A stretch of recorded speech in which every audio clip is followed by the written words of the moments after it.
Challenging star Darshan ಅಭಿಮಾನಿ ಚಿತ್ರದುರ್ಗ ಮೂಲದ ರೇಣುಕಾಸ್ವಾಮಿ ಕೊಲೆ ಪ್ರಕರಣಕ್ಕೆ ಸಂಬಂಧಪಟ್ಟಂತೆ ಪೊಲೀಸ್ ಅಧಿಕಾರಿಗಳು ಈಗಾಗಲೇ ನಟ ದರ್ಶನ್ ರವರನ್ನ ಮ್ಯಾಜಿಸ್ಟ್ರೇಟ್ ನ್ಯಾಯಾಲಯದ ಮುಂದೆ ಹಾಜರುಪಡಿಸಿದ್ರು. 2 ದಿನಗಳ ಕಾಲ ಪೊಲೀಸ್ ಕಸ್ಟಡಿಗೆ ಮನವಿಯನ್ನು ಮಾಡಿದ್ರು. ಮನವಿಯನ್ನು ಪುರಸ್ಕರಿಸಿದಂತ ನ್ಯಾಯಾಲಯ ಈಗಾಗಲೇ 2 ದಿನ ಪೊಲೀಸ್ ಕಸ್ಟಡಿಗೆ ನೀಡಿರತಕ್ಕಂಥದ್ದು. ಈ ಕುರಿತು ನಮ್ಮೊಂದಿಗೆ ಮಾತನಾಡೋದಕ್ಕೆ ದರ್ಶನ್ ಪರ ವಕೀಲರಾಗಿರ್ತಕ್ಕಂಥ ಪಿ ರಂಗನಾಥ್ ಅವರು ಟಿವಿ9 ಜೊತೆಗಿದ್ದಾರೆ. ಏನ್ ಹೇಳ್ತಾರೆ ಅವ್ರನ್ನ ಕೇಳೋಣ ಬನ್ನಿ. ಸರ್, ಈಗಾಗಲೇ ನ್ಯಾಯಾಲಯದ ಮುಂದೆ ಆರೋಪಿಗಳನ್ನ ಹಾಜರುಪಡಿಸಿದ್ರು.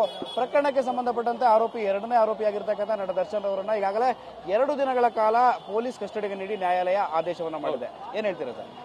ನೋಡಿ, ಮುಖ್ಯವಾಗಿ ನಮ್ಮ ವಾದ ಏನಾಗಿತ್ತಂದ್ರೆ, ನಾವು ನ್ಯಾಯಾಲಯದ ಗಮನಕ್ಕೆ ಸರ್ವೋಚ್ಚ ನ್ಯಾಯಾಲಯದ ಒಂದು ಆದೇಶವನ್ನ ನಾವು ನ್ಯಾಯಾಲಯಕ್ಕೆ ಮನವರಿಕೆ ಮಾಡಿಕೊಟ್ಟಿದ್ವಿ. ಈ ಆದೇಶದಲ್ಲಿ ಏನ್ ಹೇಳ್ತಾರೆ ಅಂದ್ರೆ ಈ Prabir ಪೂರ್ಕಾಯಸ್ಥ versus state of Delhi, ಈ ಆದೇಶದಲ್ಲಿ ಏನ್ ಹೇಳ್ತಾರೆ ಅಂದ್ರೆ, ರಿಮಾಂಡ್ ಅರ್ಜಿಗಳ ಒಂದು ನಕಲು ಹಾಗೂ ಈ ಬಂಧನದ ಕಾರಣಗಳನ್ನ ನೀಡತಕ್ಕದ್ದು ಆರೋಪಿಗಳಿಗೆ ಅಥವಾ ಆರೋಪಿಗಳ ಪರವಾಗಿ ವಕಾಲತ್ ವಹಿಸಿದಂತಹ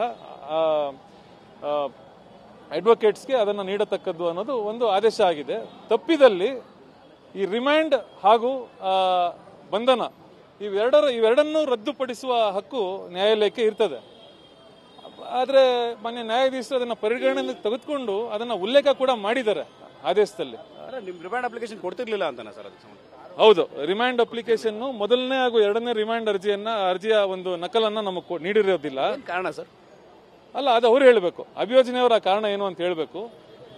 ಆದ್ರೆ ಈ ಒಂದು ನಿಟ್ಟಿನಲ್ಲಿ ನಾವು ಈ ರಿಮ್ಯಾಂಡ್ ಅರ್ಜಿಯನ್ನು ಮತ್ತು ಬಂಧನದ ಸಕಾರಣಗಳನ್ನು ಏನು ನೀಡಿರೋದಿಲ್ಲ, ಇದನ್ನು ನಾವು ರಿಟ್ ಅರ್ಜಿಯಲ್ಲಿ ನಾವು ಪ್ರಶ್ನಿಸೋರಿದ್ದೇವೆ.